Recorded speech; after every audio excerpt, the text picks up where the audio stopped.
అందరికీ నమస్కారం. కార్యక్రమం ప్రారంభించే ముందు గురువు గారి పత్రిక గారికి ఒక్కసారి మనం ధన్యవాదాలు చెప్పుకుంటూ ఈ కార్యక్రమం ప్రారంభిద్దాం. మనం గత ఎన్నో రోజుల నుంచి, అంటే ఒక రకంగా చెప్పాలి అంటే 13, 14 ఎపిసోడ్ నుంచి ఒక టాపిక్ మీద చెప్పుకుంటున్నాం. ఏంటంటే మరణించక ముందే మరణించాలి అనే విషయం. అది చాలా ఇంపార్టెంట్ కాబట్టి ఆ విషయాన్ని పత్రిక గారు మనకు అందించారు. దాన్ని ఇంకా విపులంగా మనం చెప్పుకున్నాం. ఈరోజు ఇది ఆఖరి టాపిక్, 15వ పార్ట్, లాస్ట్‌ది.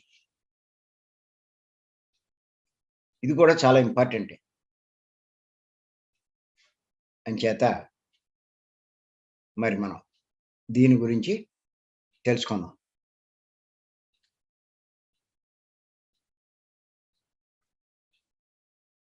మనము ఏం చెప్పుకున్నామంటే మరణించడం అంటే దేహాన్ని వదిలిపెట్టడం.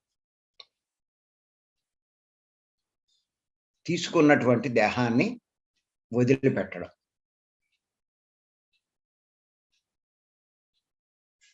ఎంత విచిత్రం అంటే అప్పటిదాకా అదే నేను అని భావించిన దేహాన్ని వదిలిపెడతాం. ఆ దేహమే నేను, అదే శాశ్వతము అని దానికి ఎంతో ప్రాముఖ్యం ఇచ్చిన ఆ దేహాన్ని వదిలిపెట్టాడు. ఆ దేహం నేను అనుకుంటూ మనం ఎంతో కష్టపడ్డాం, ఎన్నో సంపాదించాం, ఎన్నో సమకూర్చుకున్నాం. అంతేకాదు ఇవన్నీ సంపాదించడానికి ఎన్నో తప్పులు చేశాం, పాపాలు చేశాం, చెయ్యకూడని పనులు చేశాం. ఇన్ని పాపాలు ఎందుకు మూట కట్టుకున్నాం? ఆ దేహం కోసమే. ఇన్ని పాపాలు మూట కట్టుకున్న ఆ దేహం కోసం మూట కట్టుకుని చివరికి ఆ దేహాన్ని వదిలేస్తున్నాం. ఎంత విచిత్రమో చూడండి. ఏ దేహం కోసం పాపాలు చేశామో దాన్ని చివరికి వదిలిపెట్టేస్తున్నాం.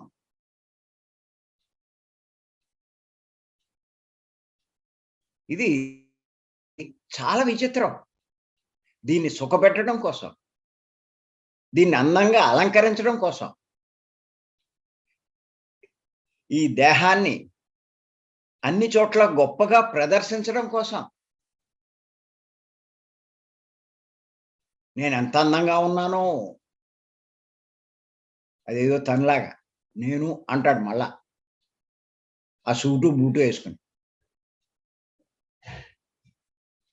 ఆ డెకరేషన్ చేసేటప్పుడు అసలు అద్దం ముందు నుంచి రారే బయటికి.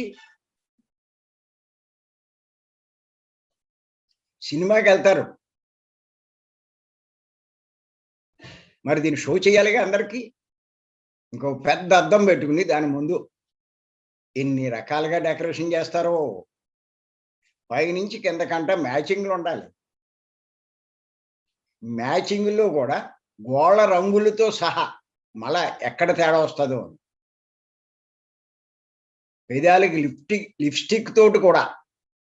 ఏం పెదాలు మామూలుగా ఉంటే సరిపోదా? ఐబ్రోస్ ఇలా ఒక్కొక్కటి ఒక గంట, గంటన్నర అద్దం దగ్గర నుంచి కదలరు. ఏయైనా లోపం ఉంటాయి. మళ్ళీ విగ్గులు పెడతారు, లేకపోతే రంగులేస్తారు. దానికి ఎంత షో చేస్తారో. దేనికి అంటే ఈ దేహానికి. ఎందుకు అంటే నేను అనే భావం. చివరికి ఇది ఉంటుందా అంటే ఉండదు. చాలా విచిత్రం ఇది. దీనికి ఒక పేరెట్టుకుని ప్రతి ఒక్కళ్ళు దీనికి ఒక పేరెడతారు, మురిసిపోతారు. ఎవరైనా ఆ పేరుతో పొగిడితే ఉబ్బిపోతారు. విమర్శిస్తే చాలా బాధపడిపోతారు. తిడితే ఉండలేరు. స్థిమితం ఉండదు. తిడితే తిట్టుకున్నాడులే అని వదిలేస్తారా?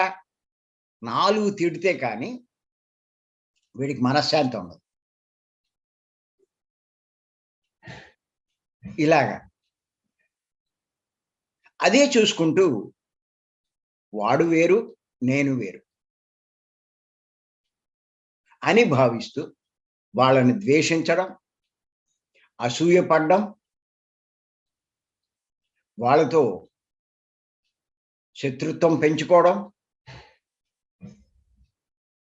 కక్ష సాధింపులు ఇయన్నీ ఎందుకు జరుగుతున్నాయంటే ఈ దేహాలు చూసుకునే.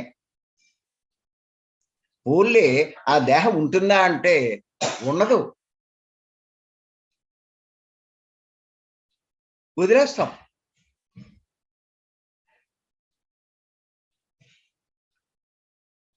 ఉన్నంత కాలము శాశ్వతంగా ఉంటామన్న భావంతోటే ఉంటారు. ఎంత విచిత్రమో ఇది. ఏంటి శాశ్వతం? ఉండని దాని కోసం ఇంత ఆరాటమేంటి?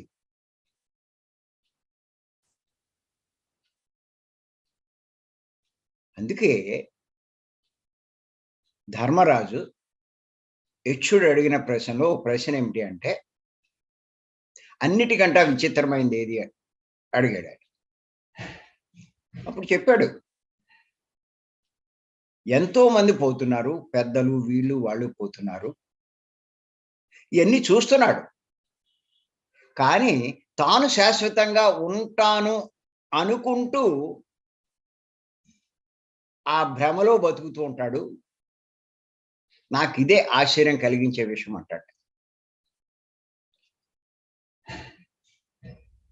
ఎంతమంది పోతున్నా సరే, తానేదో పర్మనెంట్ అనుకుంటాడు. రోజు వింటున్నాం. టీవీలో, పేపర్‌లో వాటిలో ఆడిపోయాడు, ఈడిపోయాడు, వాడిపోయాడు అంటారు. మనమేదో శాశ్వతం అనుకుంటాం. మీరు గమనించండి. ముసలోళ్ళు అవుతేనే పోతారనుకుంటారు. నా లెక్క అవుతే మనం డేటా తీసుకుంటే ముసలోళ్ళ కంట వయస్సులో ఉన్నవాళ్ళు ఇంకా చిన్నవాళ్ళే ఎక్కువ మంది పోతున్నారు. ఇప్పుడు ప్రెజెంట్ సిట్యుయేషన్‌లో కూడా.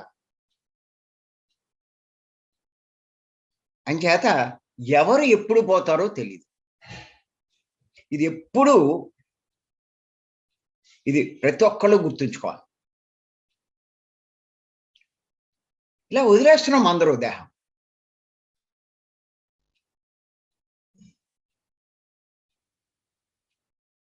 ఈ వదిలేసే దేహం కోసం ఇంత ఆరాటమా? ఆలోచించండి. మరి ఏం చేయాలి?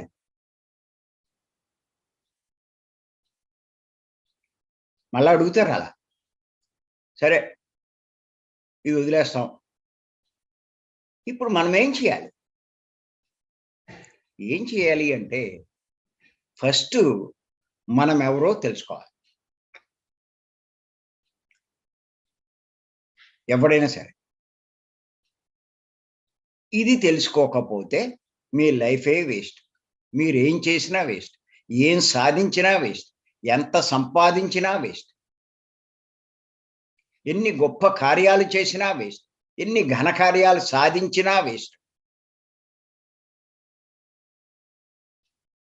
ఫస్టు నువ్వెవరో తెలుసుకోవాలి. ఇదే రమణ మహర్షి గారు చెప్పారు. ఇదే పత్రి గారు చెప్తున్నారు.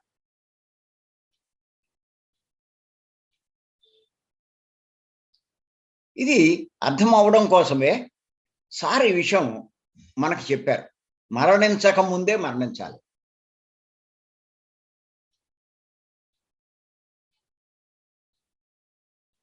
ఎవడో ఎలాగైనా మరణిస్తాడు. దానికంటే ముందే మరణించాలి. మరణిస్తామని తెలుసుకోవాలి. ఈ దేహాన్ని వదిలేస్తామని తెలుసుకోవాలి. ఈ దేహాన్ని తగలబెడతారు, కప్పెడతారు అనే సంగతి తెలుసుకోవాలి. ఈ దేహం తగలబెట్టినా, కప్పెట్టినా మనం ఉంటామన్న సంగతి తెలుసుకోవాలి. ఇలా ఎన్నో నువ్వు చనిపోకముందే తెలుసుకో. అది పత్రిక గారు చెప్పేది.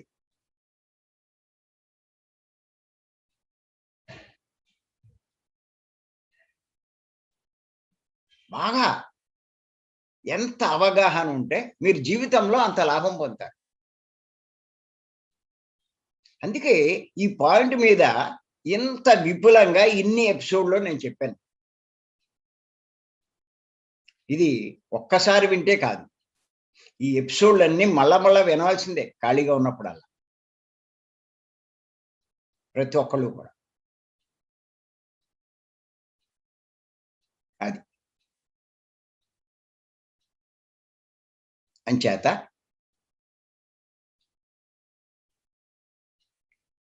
ఒకటే మనం తెలుసుకోవాల్సింది. ప్రతి ఒక్కళ్ళు కూడా దేహం వదిలేసి వెళ్ళిపోవాల్సిందే. ఎవడైనా సరే వాడు వీడు అని లేదు. సామాన్యుడైనా, గొప్పవాడైనా ఎవరైనా సరే దేహం వదిలేసి వెళ్ళిపోవాలి. అంచేత అసలు ఈ దేహం ఎందుకు వదిలేసి వెళ్ళిపోవాల్సొస్తుంది? ఈ దేహాన్ని మనం ఎందుకు వదిలేసి వెళ్ళిపోవాల్సొస్తుంది? అన్న దాని మీద చెప్పుకుందాం ఇప్పుడు కొంచెం.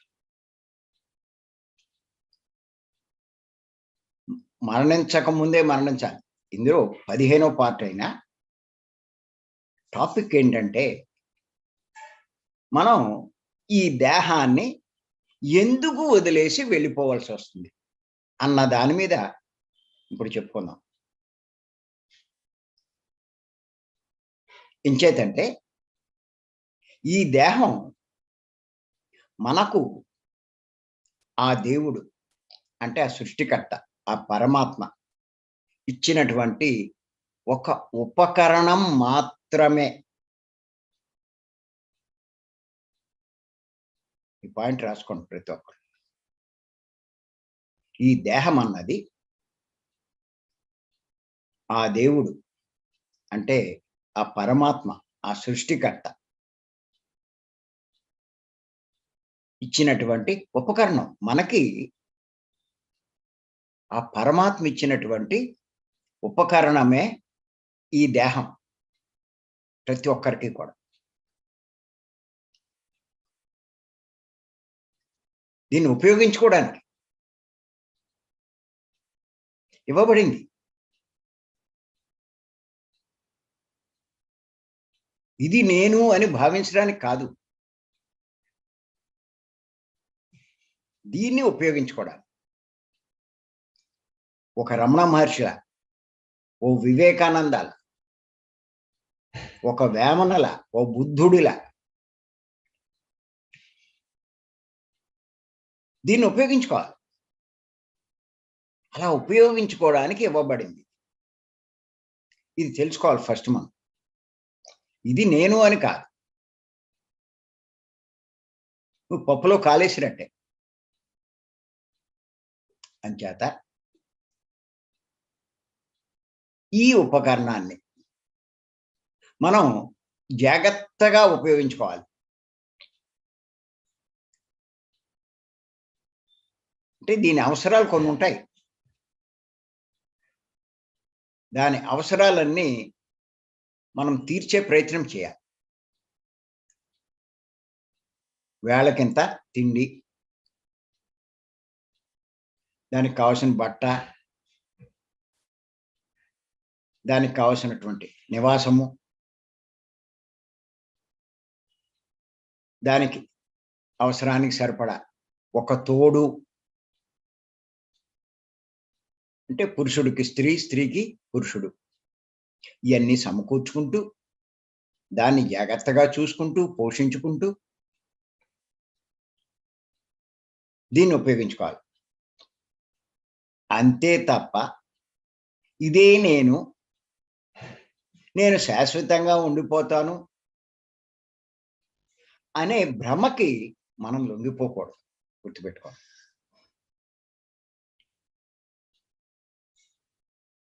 ఇది నేను ఉపయోగించుకోవడానికి ఇవ్వబడినటువంటి ఉపకరణమే కానీ,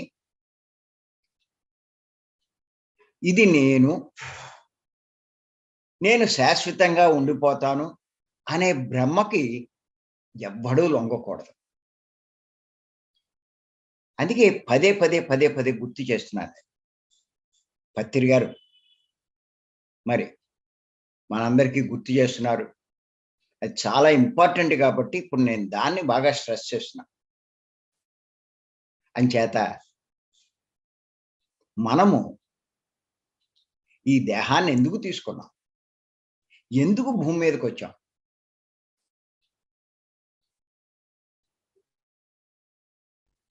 అన్నది మనకు తెలియలేదనుకోండి. సాధారణంగా ఎవరికీ తెలీదు. మనము ఇన్ని విషయాలు తెలుసుకుంటూ, ఇంత జ్ఞానాన్ని సంపాదించడం వల్ల మనకిప్పుడు కొంచెం అర్థమవుతుంది. కొత్త వాళ్ళకేం తెలుస్తుంది ఇది? అంచేత మనకైనా సరే ఏమర్థమవుతుంది?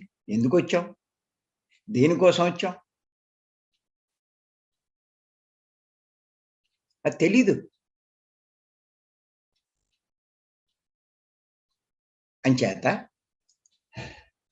ఇది తెలియనప్పుడు మనం ఏం చేయాలంటే, మన బాధ్యతలు సక్రమంగా నిర్వర్తించుకోవాలి. మన బాధ్యతలు సక్రమంగా నిర్వర్తించుకోవాలి.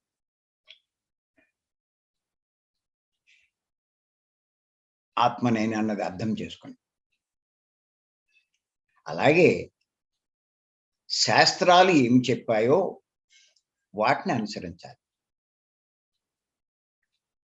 అయ్యే కదా పత్రి గారు చెప్తున్నారు, శంకర వారు చెప్తున్నారు, వశిష్ఠుల వారు చెప్తున్నారు, భగవద్గీతలో చెప్పబడింది. ఆ శాస్త్రాలు ఏం చెప్పాయో వాటిని మనం అనుసరించాలి. ఎంతసేపు ఈ సృష్టి అన్నది పరమాత్మది అన్న విషయం తెలుసుకోవాలి మనం. ఈ సృష్టి పరమాత్మది. పత్రి గారు చెప్తూ ఉంటారు కదా, పైన ప్రభుత్వం ఉంది, ఇక్కడ ప్రభుత్వం కాదు. అక్కడ తీసుకున్న నిర్ణయాల ప్రకారమే భూమి మీద జరుగుతాయి. ఇక్కడ మనం అనుకున్నట్టేమీ అది కాదు అంటూ, కరోనా అన్నది అందరూ ఏమనుకుంటారంటే చైనాలో పుట్టింది అనుకుంటారు. కాదు. అక్కడ నిర్ణయం ప్రకారం, ప్రకృతి నిర్ణయం ప్రకారం ఇక్కడ జరుగుతుంది అని. ఏది జరగాలన్నా అక్కడ నిర్ణయించాలంట. అది. అంచేత ప్రతి ఒక్కళ్ళు గుర్తుపెట్టుకోండి. నేను అందుకే 3 పాయింట్లు ఎప్పుడు చెప్తూ ఉంటాను.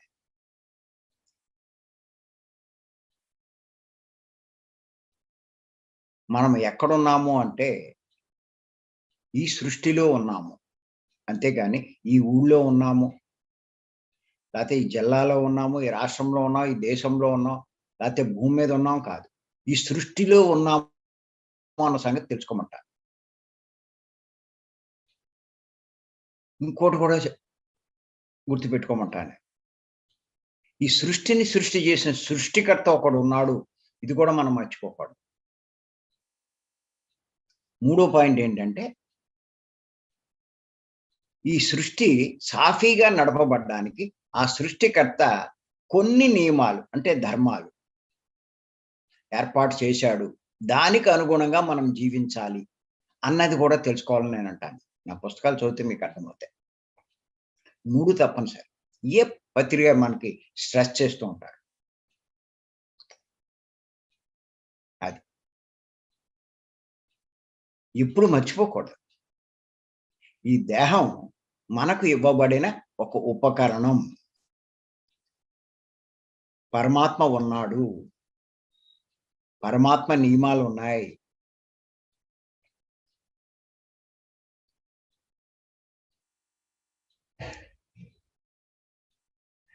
మనం దేహం కాదు. మనం ఆత్మలం. రూపం లేని ఆత్మలం. అందుచేత మనం రూపం లేకుండా తల్లి గర్భంలోకి ప్రవేశించాం మొదట. రూపం లేని మనము తల్లి గర్భంలోకి ప్రవేశించాం.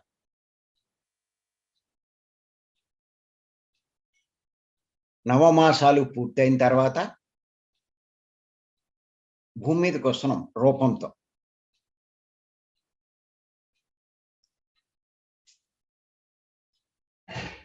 రూపం లేకుండా తల్లి గర్భంలో ప్రవేశించి రూపంతో భూమి మీదకి వస్తున్నాం. ఆ రూపంతో ఎన్నో పనులు చేస్తున్నాం. ఇప్పుడన్నీ చేస్తున్నాం కదా! వింటున్నాం, మాట్లాడుతున్నాం, చేస్తున్నాం, నేర్చుకుంటున్నాం, అనుభవాలు పొందుతున్నాం, ఎన్నో చేస్తున్నాం.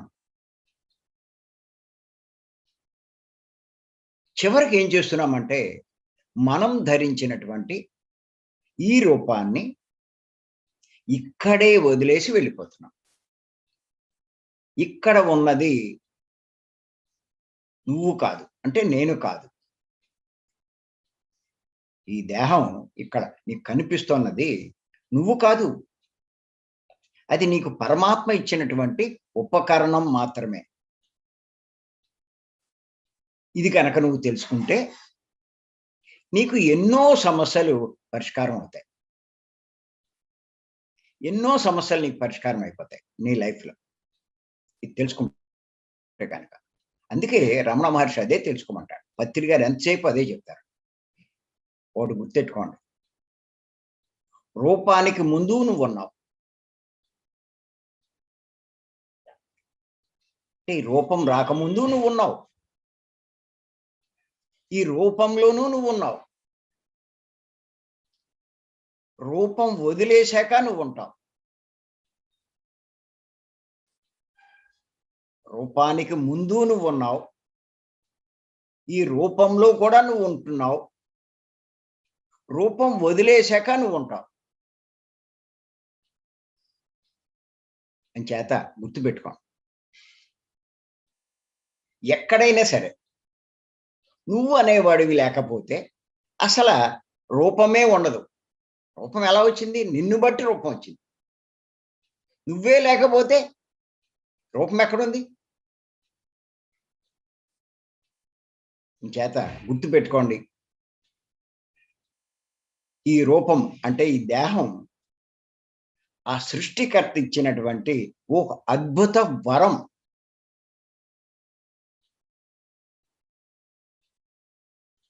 ఎంత అద్భుతమైన ఈ దేహం ఇచ్చాడో చూడండి. దీని నిర్మాణము, ఇది చేయగలిగిన పనులు ఇవన్నీ చూస్తే నిజంగా ఈ దేహం ఎంత అద్భుతమైంది. దీంతో ఎన్ని మిరకిల్స్ చేస్తున్నారు ఒక్కొక్కళ్ళు. 700 కోట్ల జనాభా ప్రపంచంలో ఉంటే ఒక్కొక్కడు ఒక్కొక్క రకమైన నైపుణ్యాన్ని ప్రదర్శిస్తున్నాడే. ఎన్నో కనిపెడుతున్నాడే. ఎన్నో తయారు చేస్తున్నాడే. ఎన్నో కనుక్కుంటున్నాడే. ఎన్నో రీసెర్చ్‌లు చేస్తున్నాడే. ఒక్కొక్కళ్ళు చేసే మిరకిల్ చూస్తే ఆశ్చర్యమేస్తుంది. ఇన్ని మిరకిల్స్ చేయగలిగినటువంటి ఈ రూపాన్ని ఎవరిచ్చారు? ఆ పరమాత్మ ఇచ్చాడు. ఎవరు తయారు చేశారు? ఆ పరమాత్మ తయారు చేశాడు.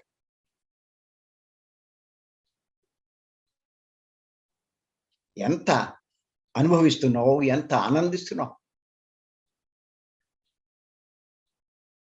ప్రతి పూట ఎన్ని రకాల రుచుల్ని ఆస్వాదిస్తున్నాం,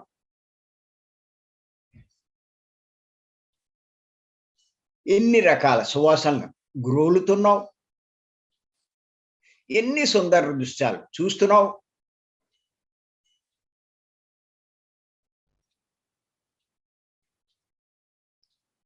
మరి నిజంగా ఇది దేవుడు ఇచ్చినటువంటి అద్భుతమైన వరమే ఇది.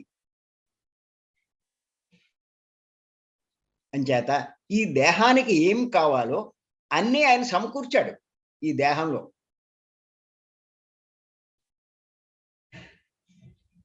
ఈ చిన్న భాగంలో లోపల ఎన్ని అమర్చబడ్డాయి, ఎన్ని భాగాలు కుదుమొట్టంగా.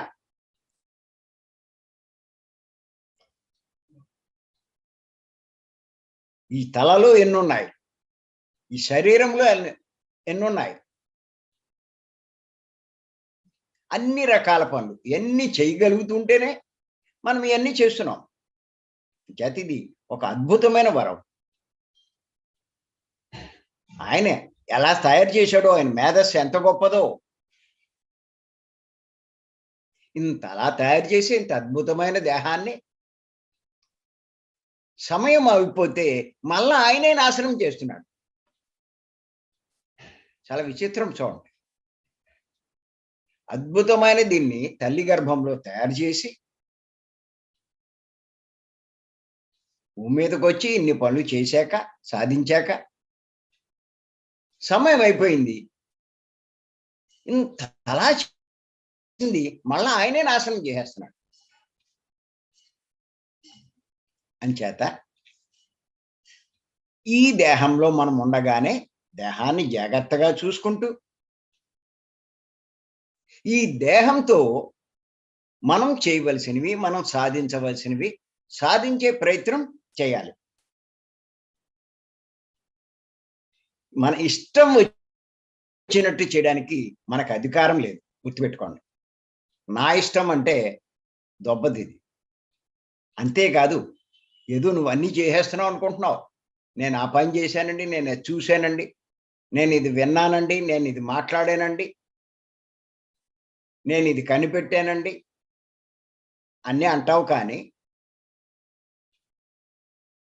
అసలు ఈ దేహంలో ఎన్ని భాగాలు ఉన్నాయో, బయట కనిపించేవి, లోపల కనిపించనివి ఎన్ని భాగాలు ఉన్నాయో లెక్కెట్టుకోండి, చూసుకోండి. జ్ఞానేంద్రియాలు, కర్మేంద్రియాలు, శరీరము ఇవన్నీ బయటికి కనిపిస్తున్నాయి. అలా కాకుండా లోపల ఎన్నో క్రియలు జరుగుతున్నాయి. శ్వాసక్రియ, జీర్ణక్రియ, విసర్జన క్రియ, రక్త ప్రసరణ క్రియ, ఇలాగ 200 క్రియలు లోపల. లివరు, ప్యాంక్రియాసు, కిడ్నీలు, ఇలాగ ఎన్ని భాగాలు. మరి ఇవన్నీ ఎలా పనిచేస్తున్నాయి? ఆయన ఆజ్ఞ ప్రకారమే.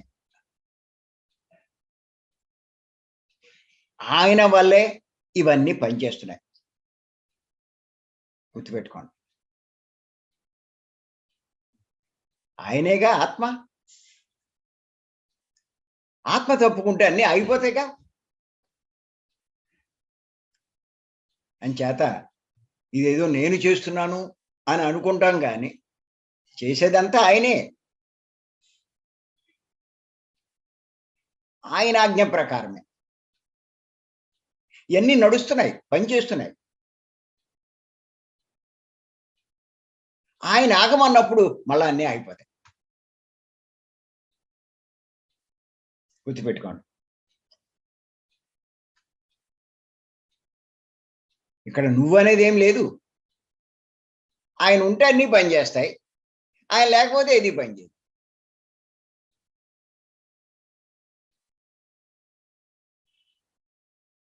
చాలా చాలా జాగ్రత్తగా అర్థం చేసుకోవాలి. అసమర్షి కాదు ఇది.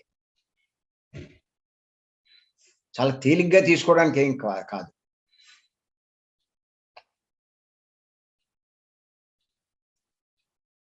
అంచేత ఈ దేహం అన్నది మనకి ఒక ఉపకరణం. అంచేత ఏంటంటే ముందు మనం ఎవరో తెలుసుకుంటే ఈ దేహం ఎవరో మనకు అర్థమవుతుంది. ఉపకరణం అన్న మాట మనకు అర్థమవుతుంది. చేత ప్రతి ఒక్కళ్ళు ముందు నేను ఎవరు ఈ ప్రశ్న వేసుకోవాలి. ఆ ప్రశ్న వేసుకోకుండా ఊరికే జీవించేస్తే ఏం ప్రయోజనం? అంచేత మరి నేనెవరు అంటే మీరు అర్థం చేసుకుంటే నేను ఆత్మ అన్నది మనకు తెలుస్తుంది. ఎలా తెలుస్తుంది? ఎలా తెలుస్తుంది అంటే భగవద్గీతలో శ్రీకృష్ణ వారు ఇచ్చినటువంటి సందేశాలు మనం తెలుసుకుంటే ఇదంతా మనకు అర్థమవుతుంది. కొన్ని శ్లోకాలు ఈ విషయాన్ని మనకి ఈ సత్యాన్ని తెలుసుకోగలిగే కొన్ని శ్లోకాలు తెలుసుకుందాం. 2వ అధ్యాయంలో 27వ శ్లోకం. ఇవన్నీ బట్టి పట్టాలండి మీరు. ప్రతి ఒక్కరికి చెప్తున్నాను. ఈ శ్లోకాలు ఒక 2-3 రోజుల్లో బట్టి పెట్టేయండి. పత్రి గారు పదే పదే చెప్తూ ఉంటారు. పూలు అన్నీ కాకపోయినా ఇది ఇప్పుడు చెప్పే శ్లోకాలు కంపల్సరిగా బట్టి పట్టాలి. నేను ఎవరో చెప్పేది, నేను ఆత్మ అని మనకు కన్ఫర్మ్ చేసేది. ఏమిటంటే శ్లోకం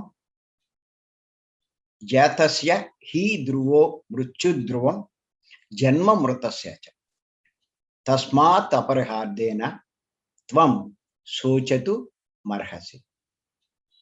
ఏ విధంగా చూసినా జన్మించిన వానికి చావు తప్పదు, చనిపోయిన వాడు జన్మించక తప్పదు. అంటే పుట్టినవాడు చనిపోవలసిందే, చనిపోయిన వాడు మళ్ళా పుడితేనే పుట్టవలసిందే. అనివార్యమగు ఈ విషయం గురించి నీవు శోకించ తగదు. జన్మించిన వాడు చనిపోక తప్పదు, ఎందుకు శోకిస్తావు? తప్పనిసరి. పుట్టాడు అంటే చావు రాసి ఉంది, చచ్చాడు అంటే మళ్ళా పుడతాడు. ఈ సృష్టిలో ఇది తప్పనిసరి అని శ్రీకృష్ణుని వారు ఎంత స్పష్టంగా చెప్పారు.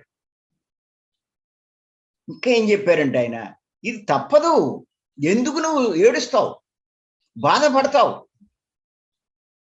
పుట్టినప్పుడే నిత్యమైపోయింది నువ్వు చస్తావని.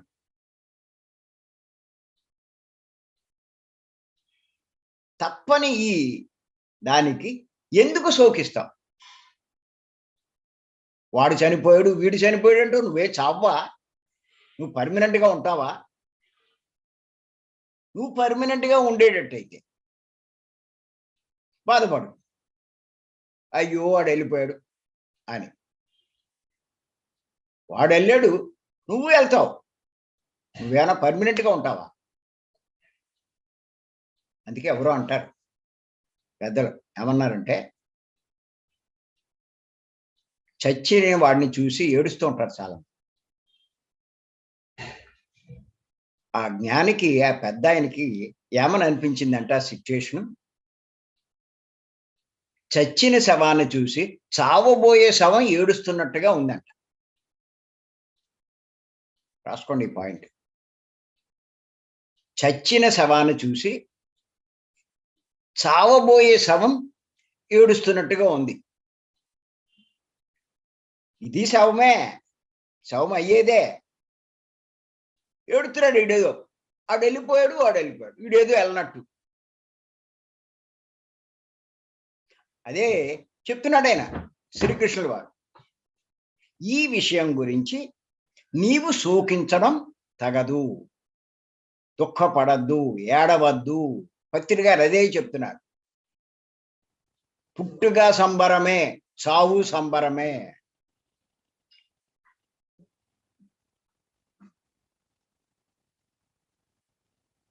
అంచేత ఇక్కడ మనం గుర్తుంచుకోవాల్సింది ఏంటి? ఆయన స్పష్టంగా చెప్పాడు, మరల జన్మించడం తప్పదన్నాడు. ఇక్కడ చూస్తే శరీరం కాలి బూడిదైపోయింది. మరి ఇది బూడిదైపోతే మరలా ఎలా జన్మిస్తాడు? మరలా శరీరం ఎలా వస్తుంది? ఆత్మే కదా. ఎలా జన్మిస్తున్నాం? ఆత్మ మనం కాబట్టి శరీరాన్ని కాల్ చేసినా మళ్ళా మనం కొత్త శరీరం తీసుకుంటున్నాం. అంటే ఇక్కడ మనకి బాగా అర్థమవుతుంది ఈ శ్లోకాన్ని బట్టి, నేను ఆత్మ అని మనకు అర్థమవుతుంది. అలాగే 2వ అధ్యాయంలో 22వ శ్లోకం ఏమిటంటే, శ్లోకం వాసాంసి జీర్ణాన్ని యదా విహాయ నవాని గృహ్ణాతి నరోపరాణి తదా శరీరాన్ని విహాయ జీర్ణాన్ని అన్యాని సంయాతి నవాని దేహి. చిరిగిపోయిన పాత బట్టలు వదిలి మానవుడు కొత్త బట్టలు ఎలా కట్టుకుంటాడో అలాగే ఆత్మలమైన మనము ముసలదైపోయిన పాత శరీరాన్ని వదిలి కొత్త శరీరాన్ని ధరిస్తున్నాం. దీన్ని బట్టి చూసినా మనం ఆత్మ అన్నది మనకు అర్థమవుతుంది. అలాగే ఇంకొక శ్లోకం ఏంటంటే 2వ అధ్యాయంలో 13వ శ్లోకం చాలా ఇంపార్టెంట్ శ్లోకం. ఈ బట్టి పట్టాలి ప్రతి ఒక్కరు. ఏమిటంటే ఈ శ్లోకం, దేహినోస్మిన్ యదా దేహి కౌమారం యవ్వనం జర తదా దేహాంతర ప్రాప్తిర్ధీర స్తత్ర నముష్యతి అని. అంటే మానవుని శరీరానికి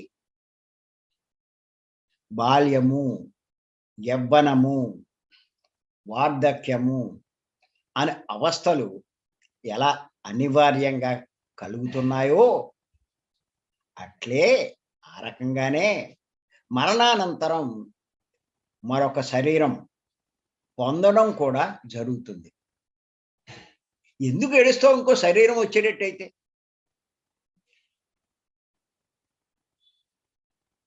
నువ్వు ఇదేనా పర్మనెంట్గా ఉన్నావు, పర్మనెంట్గా వచ్చి ఉన్నావా?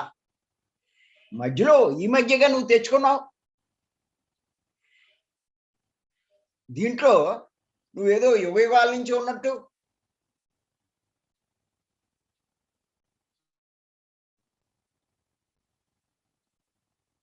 పోతుంది, మళ్ళీ ఇంకోటి వస్తుంది. ఈ విషయంలో జ్ఞాని అయిన వాడు ఎంత మాత్రం మోహాన్ని చెందడు. ఈ చనిపోయే విషయంలో మళ్ళీ ఇంకో శరీరం వస్తుంది.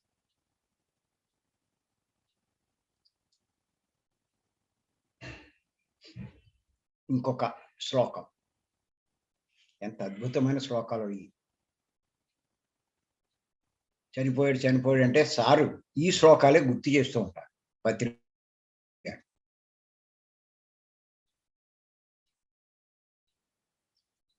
శాస్త్రి గారి మరణం తర్వాత ఒక క్లాస్ పెట్టారు, జూమ్ క్లాస్. అందులో ఆర్గనైజర్ దీని గురించి ఎందుకు ఇలా జరుగుతుంది ఇదేనంటే, పత్రిక గారు అడిగారు,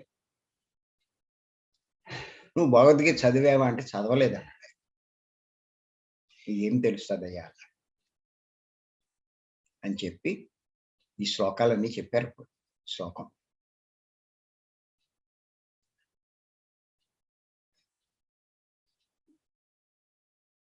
ఏమిటంటే, ఇప్పుడు ఇంకో శ్లోకం పత్రిక గారు అప్పుడు చెప్పి ఆ సందర్భంలో చెప్పింది కాదు, కానీ మొత్తం మీద మనకి ఇవన్నీ చెప్పినవే. 2వ అధ్యాయంలో 20వ శ్లోకం, ఇది కూడా ఇంపార్టెంట్. నా జాయితే మ్రియతే వా కదా చిన్నాయం భూత్వా భవిత వాన భూయ అజో నిత్య శాశ్వతోయం పురాణో నా హన్యతే హన్యమానే శరీరం. ఈ ఆత్మ అంటే మనం, అంటే బ్రహ్మం, అంటే మనము బ్రహ్మమే, అహం బ్రహ్మాస్మి, అంటే సత్యం ఎప్పుడూ పుట్టడం లేదు, చావడం లేదు, దీనికి పుట్టుగా లేదు, చావు లేదు. పుట్టి మళ్ళా కొత్తగా ఉండేది కాదు, మారేది కూడా కాదు. కారణం ఈ ఆత్మ అన్నది జన్మ లేనిది, నిత్యమైనది, సనాతనమైనది, పురాతనమైనది. శరీరం చంపబడిన ఆత్మ అన్నది చంపబడదు అన్నారు ఆయన. మళ్ళీ ఇంకొకసారి చెప్తున్నాను చూడండి. ఈ ఆత్మ అంటే మనం, అంటే బ్రహ్మం, అంటే సత్యం ఎప్పుడూ పుట్టడం లేదు, దీనికి పుట్టడం అంటూ ఏమీ లేదు, చావడం లేదు. నువ్వు పుట్టేను అనుకుంటున్నది నువ్వు కాదు, చనిపోతున్నావు అనుకుంటున్నది నువ్వు కాదు, పుట్టి మళ్ళా కొత్తగా ఉండట్లా, దీంట్లో ఏం మార్పు లేదు. ఎంచేతంటే దీనికి జన్మ లేదు ఆత్మకి, ఇది నిత్యమైనది, ఎప్పుడూ ఉండేది, సనాతనమైనది, అబ్బో ఎప్పటి నుంచో పురాతనమైనది. శరీరం చంపబడిన ఆత్మ అన్నది చంపబడదు అని ఈ 2వ అధ్యాయం 20వ శ్లోకం. ఎంత అద్భుతమైన శ్లోకాలు చెప్పండి. ఇవన్నీ పదే పదే చదువుకుంటే నేను ఆత్మ, నేను ఆత్మ అన్నది బాగా అర్థమవుతుంది. ఈ దేహం నేను కాదు, నేను కాదు అన్నది బాగా అర్థమవుతుంది. పై వాటిని బట్టి మనం ఆత్మని స్పష్టంగా మనకు తెలుస్తుంది. మరి ఆత్మలమైన మనము నేను దేహం అనే భావంతోటే ఎందుకుంటున్నాం? ఇన్ని తెలుసుకున్నాం, ఇన్ని చెప్పుకున్నాం, అంగీకరిస్తున్నాం, ఒప్పుకుంటున్నాం, నేను దేహం కాదు ఆత్మ అని చెప్తున్నాం. కానీ బయటికి వెళ్ళేసరికి నేను దేహం అనే భావంతోటే ఉంటున్నాం. ఎందుకు ఉంటున్నాం ఇలాంటి భావంతో? ఎందుకు అలాంటి పనులే చేస్తున్నాం? ఎందుకు నేను దేహం అన్నట్టుగా జీవిస్తున్నాం? దేహానికే ఎందుకు ప్రాముఖ్యం ఇస్తున్నాం? మనకి ఇవ్వబడినటువంటి సమయం, శక్తులు, ఈ శరీరానికి ఇవ్వబడిన శక్తులు, ఈ జీవితం అన్నీ శరీరం కోసమే ఎందుకు వినియోగిస్తున్నాం? ఎంత విచిత్రం ఇది. శరీరం కోసమే అంటే శారీరక సుఖం, శారీరక ఆరోగ్యం, శరీర అందం, శరీరం సౌష్ఠవం, శరీరం యొక్క గొప్పతనం కోసమే ఎందుకు ప్రాముఖ్యం ఇస్తున్నాం? ప్రశ్న వేసుకోవాలి మనం. ఓ పక్కేమో నేను ఆత్మ అన్నది అర్థం చేసుకుంటున్నాం, ఇంకో పక్క ఈ శరీరానికే ఎక్కువ ప్రాముఖ్యం ఇస్తున్నాం. దీని ముఖ్య కారణం ఏం చెప్పుకోవాలి అంటే మాయా అని చెప్పుకోవచ్చు. చాలా మంది అంటారు నేను అంతటి కారణం మాయ అని, మాయలో పడ్డామంటారు. అంచేత మాయ అంటే ఏమిటి? ఆ మాయలోంచి ఎలా బయటపడాలి? ఇది తెలుసుకోవాలి ముందు. మాయ అంటే ఏమిటి? ఆ మాయలోంచి ఎలా బయటపడాలి అన్నది తెలుసుకుందాం. ఎలా తెలుస్తుంది అంటే ఈ మాయ గురించి పత్రి గారు అద్భుతంగా వివరణ ఇచ్చారు. దాన్ని ఇప్పుడు మనం తెలుసుకుందాం. పత్రి గారు చాలా అద్భుతంగా మాయ గురించి వివరణ ఇచ్చారు. అది తెలుసుకుందాం. రాసుకోవాలి, ఇవన్నీ మర్చిపోకూడదు, చాలా ఇంపార్టెంట్ విషయాలు. మాయ అనే పదానికి ఆయన నిర్వచనం ఏమి ఇచ్చారంటే, యామా సా మాయా, యామా సా మాయా. యా అంటే ఏదైతే, మా అంటే లేదో, యా అంటే ఏదైతే, మా అంటే లేదో, సా అది అంటే దాన్ని, మాయా మాయా అని అంటారు. అంటే ఏదైతే లేదో, అంటే దేనికైతే అస్థికత లేదో దానికి మాయా అని పేరు. గుర్తుపెట్టుకోండి. మాయా మాయా ఊరికి అన్నం కాదు. చాలా స్పష్టంగా ఇచ్చారు పత్రిక. యా మా సా మాయా, విడదీశారు దాన్ని మాయని. యా అంటే ఏదైతో, మా అంటే లేదో, సా అంటే అది అంటే దాన్ని, మాయా మాయా అని అంటారు. అంటే ఏదైతే లేదో, లేదు అంటే దేనికైతే అస్థికత లేదో, ఉనికి లేదో దాన్నే మాయ అంటారు. లేని దాన్ని మాయ అంటారు. లేని దాన్ని ఉందనుకోవడమే మాయ. పత్రిక ఇంకా ఏం చెప్పారంటే, ప్రపంచంలో నిజానికి రెండు వస్తువులు ఉన్నాయంట. రెండే వస్తువులు మాయ అంట. ఏమిటా రెండు? ఒకటి చావు అనే భావన అంట. గుర్తుపెట్టుకోండి. రెండే వస్తువులు మాయ అని చెప్పారు పత్రిక. ఒకటి చావు అనే భావన, చనిపోతాము అనే భావన మాయే. రెండోది ఏంటంటే నేను వేరు, నువ్వు వేరు అనే భావన. ప్రతి ఒక్కళ్ళు అనుకుంటారు నేను వేరు, భార్య వేరు, ఆ పక్కవాడు వేరు, ఆ కులం వాడు వేరు, ఆ మతం వాడు వేరు.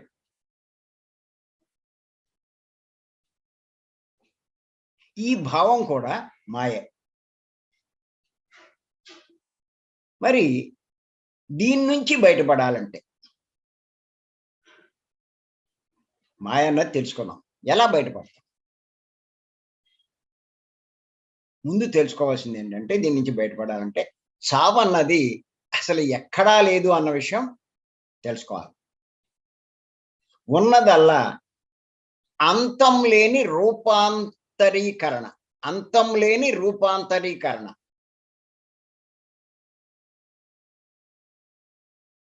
పరిణామ క్రమం. మారుతూ ఉంటుంది. మార్పులు. అంతం ఉండదు దీనికి. అలా మారుతూనే ఉంటాయి. అలా మార్పులు చెందుతూ ఉంటాయి పరిణామం. అంచేత ఎక్కడా చావు లేదు అని తెలుసుకున్నవాడే మాయలోంచి బయటపడినవాడు. గుర్తుపెట్టుకోండి. ఎక్కడా చావు లేదు అని తెలుసుకున్నవాడే మాయలోంచి బయటపడినవాడు.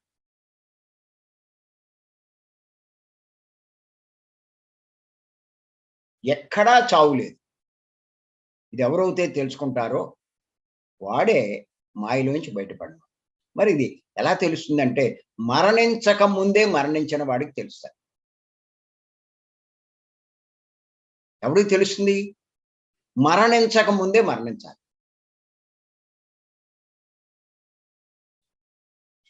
ఆ విషయాలే గత 14, 15 ఎపిసోడ్ నుంచి తెలుసుకుంటున్నాం మనం. ఇంతసేపు చెప్పినా, ఇంత విన్నా ఇంకా అర్థం కాకపోతే ఇక మనం ఏం చేయలేము. ఇంకా చాలా జన్మలు తీసుకోవాలి.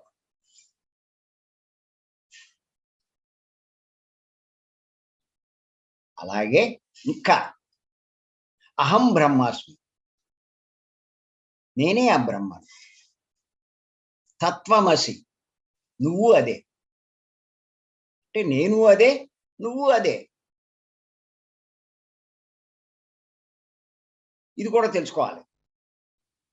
మమాత్మ సర్వభూతాత్మ అని తెలుసుకున్నవాడే మాయలోంచి బయటపడినవాడు. ఇది ఎవడైతే తెలుసుకుంటాడో వాడే మాయలోంచి బయటపడినవాడు.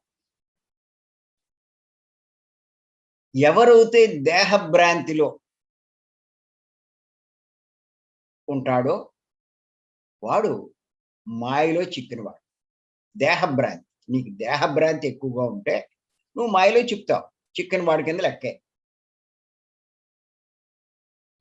నేను ఆత్మను, నేను దేహం కాదు అన్న జ్ఞానం ఉన్నవాడే మాయలో లేనివాడు. గుర్తుపెట్టుకోండి. నేను ఆత్మను, నేను దేహం కాదు అన్న జ్ఞానం ఉన్నవాడే మాయలో లేనివాడు. మరి ఈ స్థితి ధ్యానం ద్వారానే, ఈ స్థితి అంటే ఈ భ్రాంతి ధ్యానం ద్వారానే తొలగిపోతుంది. ధ్యానం ద్వారానే మమాత్మ సర్వభూతాత్మ అని కూడా తెలుసుకుంటాం. అంటే మాయలోంచి బయటపడతాం. అంచేత గుర్తుపెట్టుకోండి, జీవులు మాయలో పుట్టి మాయా జగత్తులో జీవిస్తూ మాయా మర్మం తెలుసుకోలేక తనువులు చాలిస్తున్నారు. జీవుడు అంటే జన్మించినవాడు, శరీరం తీసుకున్నవాడు. మాయలోనే పుట్టాడు, మాయా జగత్తులోనే జీవిస్తున్నాడు. మాయా జగత్ అంటే ఏది ఉండదు, అన్నీ ఉన్నట్టుగా ఉంటాయి. కనిపిస్తున్నది ఏది ఉండదు. అంటే మాయా జగత్తు, ఇందులోనే జీవిస్తున్నాడు. ఈ మాయ యొక్క మర్మం తెలుసుకోలేక, అర్థం చేసుకోలేక చివరికి చనిపోతున్నాడు. తనువులు చాలిస్తున్నాడు, రూపం వదిలేస్తున్నాడు. గుర్తుపెట్టుకోండి, పత్రి గారు ఏం చెప్పారంటే, ఎవరైతే తమో గుణము, రజో, సాత్విక గుణాల్లో ఉంటారో ఈ 3 గుణాల్లో ఉన్నంత కాలము మాయలోనే ఉంటారంట.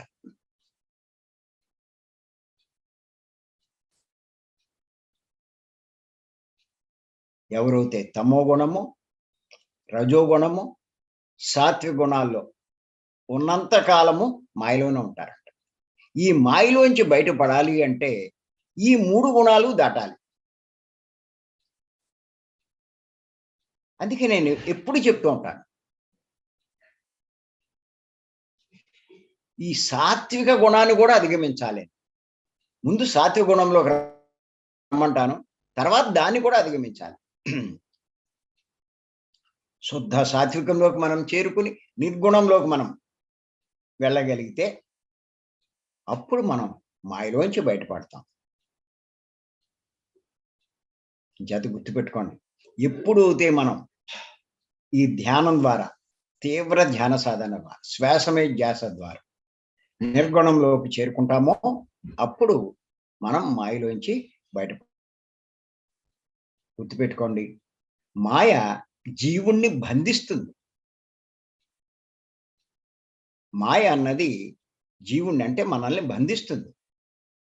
జ్ఞానం అన్నది ఆ బంధం నుంచి విడిపిస్తుంది. అందుకే పత్రి గారు జ్ఞానం సంపాదించుకోండి, జ్ఞానం సంపాదించుకోండి అంటారు. అనుభవాలు గడుగుడ్డు కాదు, రోగాలు వాటి కోసం కాదు, జ్ఞానం సంపాదించుకోండి.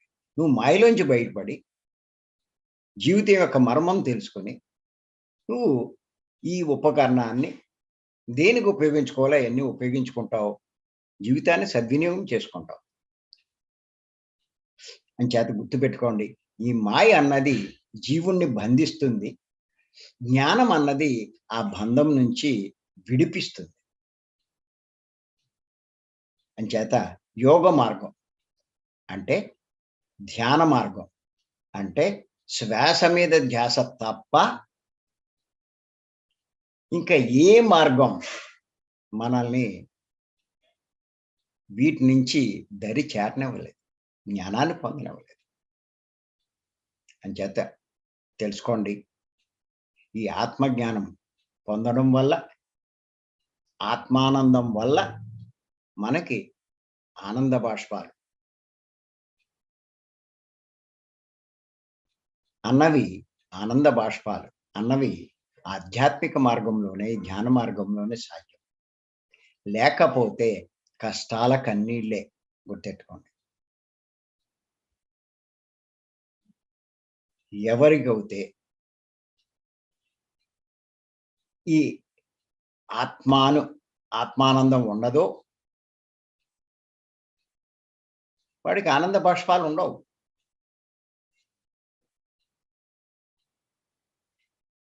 అది ఈ ఆధ్యాత్మిక మార్గంలో, ధ్యాన మార్గంలో, శ్వాసమే ధ్యాస మార్గంలో అక్కడే సాధ్యం. కాదు లేకపోతే కష్టాల కన్నీళ్ళే.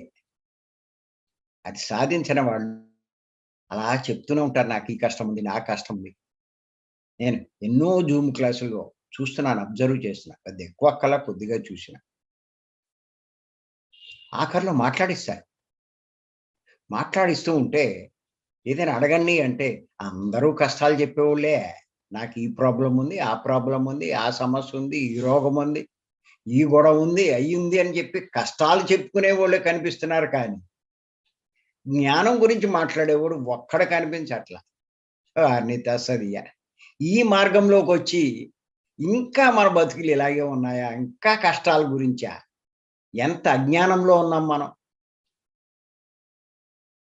నువ్వు దేహం నేననుకోవడం వల్లే కదా, ఈ మాయలో ఉండడం వల్లే కదా నీకు ఆ కష్టాలు. అంచేత ఖచ్చితంగా చెప్తున్నాను, ఈ జ్ఞానం లేకపోతే కష్టాల కన్నీళ్ళే. ఏం చెయ్యి, ఒక సమస్య పోయినా ఇంకోటి వస్తుంది, ఓ రోగం పోయినా ఇంకోటి వస్తుంది, ఓ కష్టం పోయినా ఇంకోటి వస్తుంది. అది బతుకంతా అంతే, జీవితం అయిపోయింది. కానీ కష్టాలు మటుకు దరి చేరలేడు.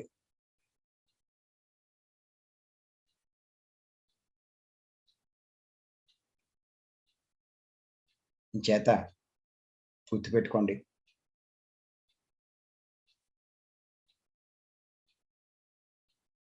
ఈ మాయలోంచి మనం బయటపడాలి అంటే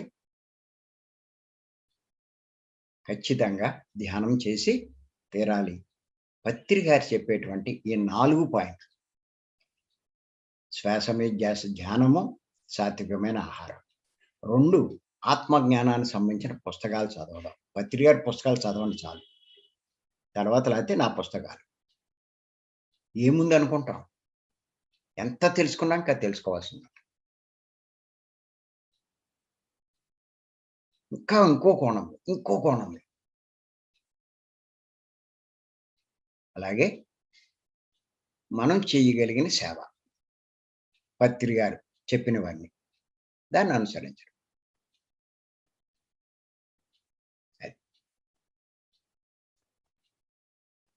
ప్రస్తుతానికి మనకి భీమవరం 3 రోజుల క్లాస్ అవకాశం లేదు.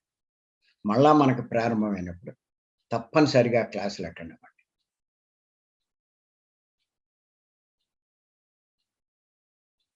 మరి అవకాశం ఇచ్చిన మీ అందరికీ నేను మరొక్కసారి ధన్యవాదాలు. Thank you.